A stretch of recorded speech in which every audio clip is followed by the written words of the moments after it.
បាទសូមស្វាគមន៍បងប្អូនទាំងអស់មកកាន់ចម្រើន Channel បាទកាលពីមេរៀនមុនបងប្អូនបានរៀនអំពី Interface Workspace ហើយនិងរបៀប Select ទៅលើ Object បាទសម្រាប់មេរៀននេះខ្ញុំនឹងណែនាំបងប្អូនអំពីការប្រើប្រាស់ Hand Tool ហើយនិង Zoom Tool បាទសម្រាប់ Hand Tool នេះគឺគេប្រើប្រាស់ដើម្បីធ្វើ Navigate ទៅលើ Document ដែលមាននៅលើ artboard របស់យើងហើយនិង Zoom Tool នេះគេប្រើសម្រាប់ Zoom in ឬក៏ Zoom out ទៅលើ artboard ឬទៅលើ Object ណាមួយដែលយើងចង់ធ្វើការទៅលើវាបាន detail នៅក្នុងកិច្ចការ design យើងនឹងធ្វើការផ្លាស់ប្ដូរឬក៏ move artboard មួយទៅកាន់ artboard មួយទៀតឬក៏ពង្រីកឬក៏បង្រួម object ណាមួយដែលនៅក្នុង artboard បាទមាន tool សំខាន់ពីរដែលយើងត្រូវយកមកសិក្សានៅក្នុងមេរៀននេះគឺ hand tool ហើយនិង zoom tool បាទសម្រាប់ hand tool នេះត្រូវបានគេប្រើប្រាស់ដើម្បី move canvas ឬក៏ move artboard ទាំងមូលឧទាហរណ៍ថាបើយើងចង់ធ្វើការទៅលើ artboard មួយនេះបាទយើង click លើវាមកយើងអាចចាប់ផ្ដើមឬក៏ move បានទៅលើ artboard ផ្កាមួយនេះបាទអញ្ចឹងយើងអាចទាញឬក៏ move ទៅកាន់ទីតាំងណាមួយដែលយើងងាយស្រួលក្នុងការ design បាទមាន artboard យើងនៅក្នុងនេះមាន artboard មួយចំនួនវាមានទំហំតូចបាទអញ្ចឹងដើម្បីងាយស្រួលឲ្យមើលដើម្បីឲ្យវា full ទៅលើ screen របស់យើងអាចប្រើប្រាស់ zoom tool បាទនៅ zoom tool នេះបើយើង click លើវាមកបាទនៅពេលយើង click លើ zoom tool នេះបងប្អូននឹងឃើញសញ្ញា cursor របស់វានឹងផ្លាស់ប្ដូរទៅជាដូចជាកែវពង្រីកអញ្ចឹងបើសិនជាបងប្អូន click លើវាបាទវានឹងចាប់ដើមរីកបាទយើងអាចប្រើ zoom tool នេះជាលក្ខណៈ mark view ក៏បានដែរឧទាហរណ៍ថាយើងចង់បាទដូចឃើញអក្សរនេះពណ៌តូចអញ្ចឹងបាទយើងអាច click វាបែបនេះបាទហើយយើងអូសទាញវាមកបាទអញ្ចឹងវានឹងពង្រីកធំបាទបើសិនជាវាដាច់អក្សរអញ្ចឹងឧទាហរណ៍ចម្រើនឧទាហរណ៍ថាយើងមើលអត់ឃើញអត់ទេអញ្ចឹងយើងអាចប្រើប្រាស់ zoom tool នេះសំទោស hand tool នេះដើម្បីទាញអូសមកបែបនេះបាទនៅពេលដែលយើងប្រើប្រាស់ zoom tool នេះនៅពេលយើងឃើញសញ្ញាលេខបូកនេះបានន័យថាវា zoom in បាទនៅពេលយើង click មកវានឹងចាប់ដើម zoom in ឲ្យ object នេះវាធំបាទបើសិនយើងចង់បង្រួម artboard របស់យើងឬក៏បង្រួម object របស់យើងវិញបងប្អូនត្រូវចុចទៅលើ alt បាទនៅពេលបងប្អូន click ទៅលើ alt នៅលើ keyboard របស់យើងនេះវានឹងឃើញcursor របស់យើងវាដូរទៅជាវាលក្ខណៈកែវពង្រីកដែរប៉ុន្តែវាមានសញ្ញាដកនៅហ្នឹងបើសិនជាយើង click លើវានឹងចាប់ដើមមករួមទៅវិញបាទមានវិធីសាស្ត្រជាច្រើនក្នុងការពង្រីកឬក៏បង្រួម artboard របស់យើងបាទឧទាហរណ៍យើងកំពុងប្រើប្រាស់នៅលើ selection tool ហើយយើងចង់ពង្រីកឬក៏បង្រួម artboard របស់យើងបាទយើងអាចមានវិធីផ្សេងបាទដើម្បី zoom in នៅកន្លែងនេះយើងអាចប្រើបងប្អូនអាចប្រើ control បូកជាមួយនឹង space bar បាទនៅពេលបងប្អូន click control មួយ space bar ហ្នឹង cursor នេះចាប់ដើមដូរដែរបងប្អូនមើលឃើញនៅកន្លែងនេះដាក់កន្លែងនេះងាយស្រួលមើលបាទអញ្ចឹងវាចាប់ដើមដូរអញ្ចឹងបងប្អូនអាច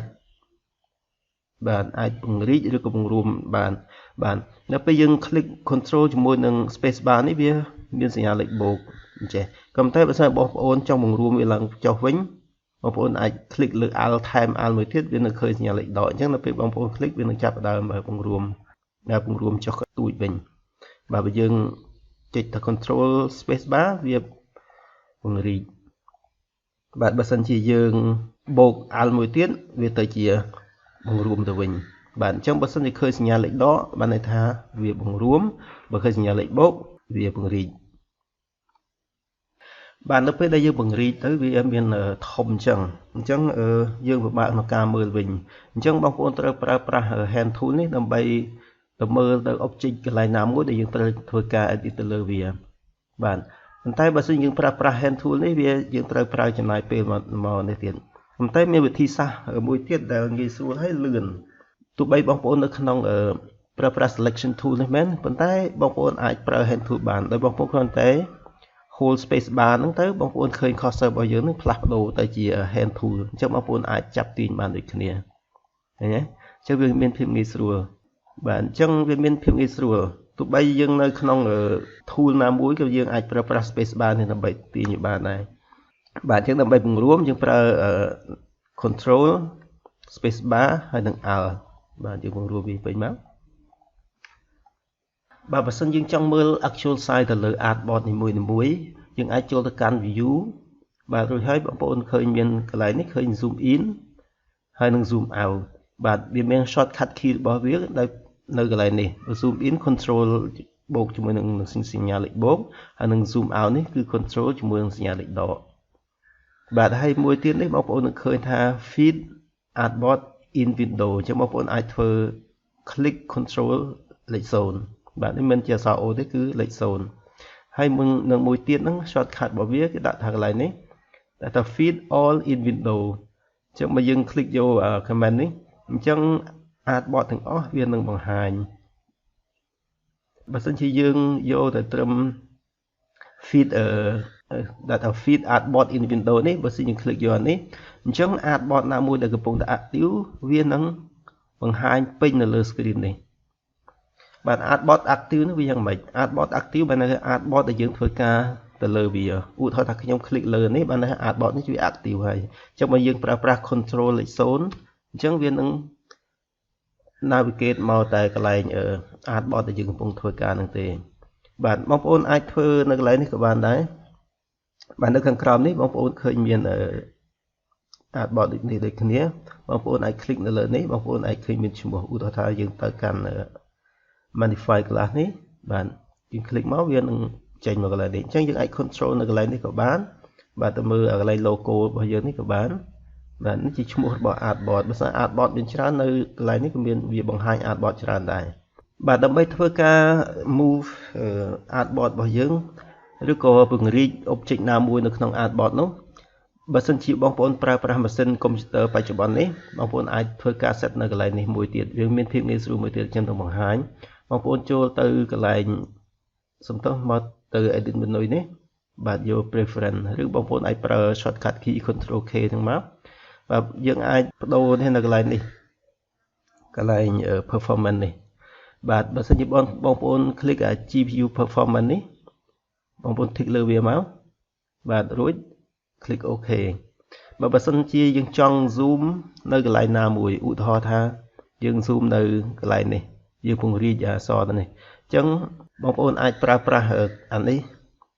នេះ zoom tool នេះបងប្អូនគ្រាន់តែដាក់ click មកវាហើយបងប្អូនចាប់ដើមទាញមកវានឹងចាប់ដើមពង្រីកតាមទំហំណាមួយដែលយើងចង់បានបាទនេះគឺអាស្រ័យទៅលើ set ការ set របស់យើងគឺនៅកន្លែងនេះគឺនៅ reference សំទុះ preference ហើយនឹងយើងយក control K មកកន្លែង performance នេះអញ្ចឹងបងប្អូនត្រូវ click យក GPU performance នេះអញ្ចឹងសម្រាប់ម៉ាស៊ីនកុំព្យូទ័របច្ចុប្បន្ននេះគឺវាមានលទ្ធភាពសម្រាប់ GPU ធំនេះយើងអាច click លើកន្លែងនេះតែសម្រាប់ម៉ាស៊ីនចាស់ប្រហែលជាអត់មានទេដោយសារ GPU វាតូចបាទអញ្ចឹងវាមានភាពងាយស្រួលណាស់បាទបើយើងឃើញ zoom ចេះយើងអាច click alt មកវាយើងអាចបង្រួមវាវិញបានបាទបើសិនយើងចង់មើលឃើញ artboard ទាំងអស់បងប្អូនអាចប្រើ control ហើយនឹង alt មកចុចលេខ0បាទអញ្ចឹងវានឹងទៅយើងអាចមើលឃើញ artboard ទាំងអស់បាទអញ្ចឹងវាមានសារៈសំខាន់ណាស់នៅពេលយើងធ្វើការ design ទៅលើ artboard នីមួយៗហ្នឹងគឺzoom នេះគឺវាមានលក្ខណៈសំខាន់ទោះបីយើងមិនប្រើប្រាស់ zoom tool ក៏យើងអាចប្រើប្រាស់ key ណាមួយដើម្បីបង្រួមវាបានដែរបាទអញ្ចឹងយើងអាចធ្វើបានដូចគ្នាពង្រីកឬបង្រួមបាទយើង click space bar ជាប់មកយើងអាច move នេះបានដូចគ្នាបាទអញ្ចឹងបើសិនជាបងប្អូនយល់ថាមេរៀននេះមានប្រយោជន៍បងប្អូនអាចធ្វើការចែករំលែកឬ share ទៅកាន់មិត្តភ័ក្តិបងប្អូនដែលគាត់មានបំណងចង់រៀនអំពីកម្មវិធី design នេះបើសិនជាបងប្អូនមានសំណួរឬក៏ចម្ងល់ទាក់ទងទៅនឹងមេរៀននេះបងប្អូនអាចធ្វើការ comment នៅ box ខាងក្រោមបាទខ្ញុំនឹងព្យាយាមឆ្លើយនៅរាល់សំណួររបស់បងប្អូនទាំងអស់តាមពេលវេលាដែលលទ្ធភាពដែលខ្ញុំអាចមានបើសិនជាបងប្អូនមិនទាន់ subscribe ទៅលើ channel នេះទេសូមបងប្អូន subscribe ដើម្បីងាយស្រួលទទួលបានព័ត៌មានថ្មីៗនៅពេលខ្ញុំ upload វីដេអូម្ដងបាទអញ្ចឹងសូមអរគុណយើងនឹងជួបគ្នានៅមេរៀនក្រោយទៀត